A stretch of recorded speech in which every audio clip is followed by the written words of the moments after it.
ಜೈ ವಾಸವಿ, ಜೈ ಜೈ Vasavi. Vasavi club ಕೆಲಮಂಗಲಕ್ಕೆ ಸ್ವಾಗತ, ಸುಸ್ವಾಗತ. ಎಲ್ಲರಿಗೂ ಯುಗಾದಿ ಹಬ್ಬದ ಹಾರ್ದಿಕ ಶುಭಾಶಯಗಳು. ನಾಳೆ ಅಂದರೆ 30/3/2025 ಯುಗಾದಿ ಹಬ್ಬ ಅಂತ ಎಲ್ಲರಿಗೂ ಗೊತ್ತೇ ಇದೆ. ಯುಗಾದಿ ಹಬ್ಬದ ಇಷ್ಟು ದಿನ ನಾವು ಕ್ರೋಧಿ ನಾಮ ಸಂವತ್ಸರ ಅಂತ ಹೇಳ್ಕೊಳ್ತಾ ಇದ್ವಿ. ಇವಾಗ ವಿಶ್ವವಸು ನಾಮ ಸಂವತ್ಸರ ಅಂತ ಹೇಳ್ಕೋಬೇಕು. ಕ್ರೋಧಿ ಅಂದರೆ ದ್ವೇಷ ಅಂತ ಅರ್ಥ. ವಿಶ್ವವಸು ಅಂದರೆ ವಿಶ್ವವೆಲ್ಲ ಶುಭ ಫಲಪ್ರದಾಯಕವಾಗಿರುತ್ತದೆ, ಮಳೆ ಬೆಳೆಗಳು ಚೆನ್ನಾಗಿ ಸುಭೀಕ್ಷೆಯಾಗಿರುತ್ತದೆ, ಎಲ್ಲರೂ ಆರೋಗ್ಯವಾಗಿರುತ್ತಾರೆ ಮತ್ತು ಎಲ್ಲರೂ ಚೆನ್ನಾಗಿ ಆರೋಗ್ಯವಾಗಿದ್ದು ಸಕಲ ಸಂಪತ್ತನ್ನು ಪಡೆಯುತ್ತಾರೆ ಅಂತ ವಿಶ್ವವಸು ನಾಮ ಸಂವತ್ಸರ ಈ ವರ್ಷ ತುಂಬ ಚೆನ್ನಾಗಿದೆ ಅಂತ ಎಲ್ಲರೂ ಹೇಳ್ತಾರೆ. ನಾವು ಈಗ ಮೊದಲು ಯುಗಾದಿ ಹಬ್ಬದಂದು ಯಾವ ದೇವರ ಸ್ತೋತ್ರವನ್ನು ಪಠಿಸಬೇಕು ಮತ್ತು ನಾವು ಬೇವು ಬೆಲ್ಲವನ್ನು ಪ್ರಸಾದವಾಗಿ ಸ್ವೀಕರಿಸುತ್ತೀವಲ್ಲ, ಆವಾಗ ಯಾವ ಮಂತ್ರವನ್ನು ಪಠಿಸಬೇಕು ಅಂತ ತಿಳ್ಕೊಳ್ಳೋಣ. ಈ ಯುಗಾದಿ ಹಬ್ಬದಂದು ನಾವು ಕಾಲಪುರುಷನನ್ನು ಸ್ತೋತ್ರ ಮಾಡ್ತೇವೆ. ಇವಾಗ ಶಿವರಾತ್ರಿ ಹಬ್ಬದಂದು ಶಿವನ ಧ್ಯಾನವನ್ನು ಪಠಿಸುತ್ತೇವೆ. ವಿನಾಯಕ ಚೌತಿಯಂದು ವಿನಾಯಕನ ಸ್ತೋತ್ರಗಳನ್ನು ಪಠಿಸುತ್ತೇವೆ ಮತ್ತು ನವರಾತ್ರಿಯಲ್ಲಿ ದುರ್ಗಾದೇವಿಯನ್ನು ಪಠಿಸುತ್ತೇವೆ. ಹಾಗೆ ಯುಗಾದಿಯಂದು ನಾವು ಕಾಲಪುರುಷನ ಸ್ಮರಣೆಯನ್ನು ಮಾಡಿ ಪೂಜೆಯನ್ನು ಮಾಡಬೇಕು.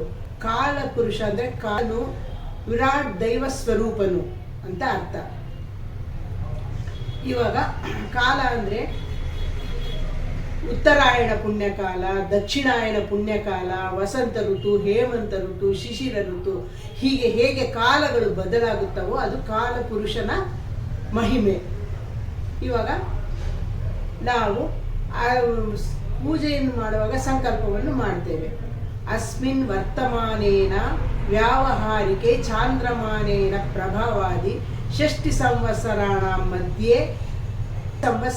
ಮಧ್ಯೆ ವಿಶ್ವವಸು ನಾಮ ಸಂವತ್ಸರ ಅಂತ ಹೇಳ್ಕೊಳ್ತೀವಿ. ಅದು ಕಾಲಪುರುಷನನ್ನು.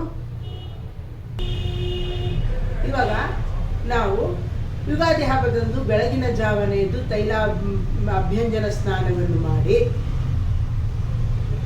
ಮನೆಯೆಲ್ಲ ಹಸಿರು ತೋರಣಗಳಿಂದ ಅಲಂಕರಿಸಿ ಹೂವುಗಳಿಂದ ದೇವರಿಗೆ ಸಮರ್ಪಿಸಿ ದೇವರನ್ನು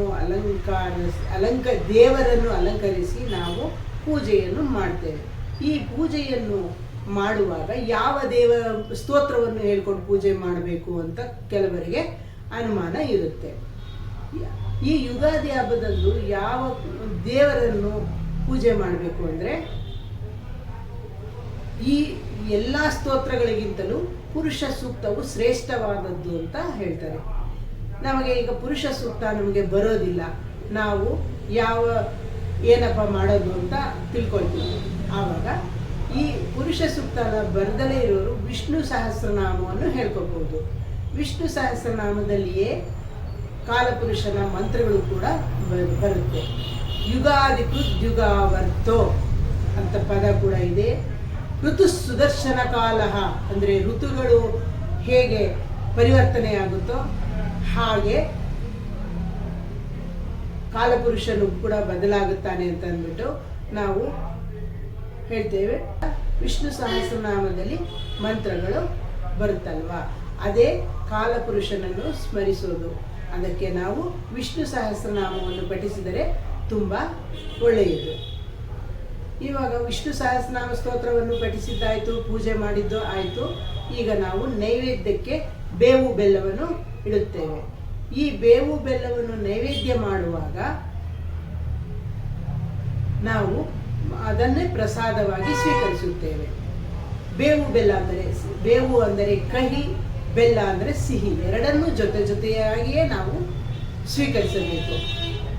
ಬೇವು ಕಹಿ ಇದೆ ಅಂತಂದ್ಬಿಟ್ಟು ಬೆಲ್ಲ ಮಾತ್ರ ಸ್ವೀಕರಿಸಬಾರ್ದು. ಬೆಲ್ಲವನ್ನು ಸ್ವಲ್ಪ ತೆಗೆದುಕೊಂಡ್ರೂ ಕೂಡ ಬೇವನ್ನು ಮಾತ್ರ ಸ್ವಲ್ಪ ಜಾಸ್ತಿನೇ ತಗೊಂಡ್ರೆ ಆರೋಗ್ಯಕ್ಕೆ ತುಂಬ ಒಳ್ಳೆಯದು. ಮತ್ತು ಬೇವಿನಲ್ಲಿ ಹೂವು ಬಂದಿರುತ್ತೆ, ಆ ಹೂವನ್ನು ಬೆಲ್ಲದ ಜೊತೆ ಸ್ವೀಕರಿಸಿದ್ರೆ ಇನ್ನೂ ತುಂಬ ಒಳ್ಳೆಯದು. ಇವಾಗ ಆ ಬೇವು ಬೆಲ್ಲವನ್ನು ಸ್ವೀಕರಿಸುವಾಗ ಯಾವ ಮಂತ್ರವನ್ನು ಪಠಿಸಬೇಕು ಅಂತ ತಿಳ್ಕೊಳ್ಳೋಣ.